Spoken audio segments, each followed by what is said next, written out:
Hello everyone and welcome back to another video from Crazy Gamer.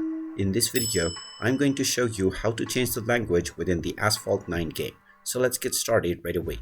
First of all, open up the Asphalt 9 game on your device, and once it is fully loaded and you have been taken into the main menu, tap on the settings icon at the top right corner, which is the gear icon. Now from the settings page, tap on game settings and you will see the language and country option.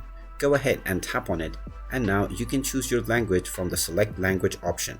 Scroll down and look for your desired language, and once you find your language that you wish to use for your game, you can simply tap on it and the language for your game will be changed and your game will be restarted. You can come back to this menu as many times as you want and change your language for the game at any time. And there you have it. That is how easy it is to change your language within the Asphalt 9 game. If you find this video helpful, make sure you hit that like button and subscribe to our channel if you haven't done so already. Also ring that notification bell to never miss another update from us. Thank you for watching, and I will see you again in the next video.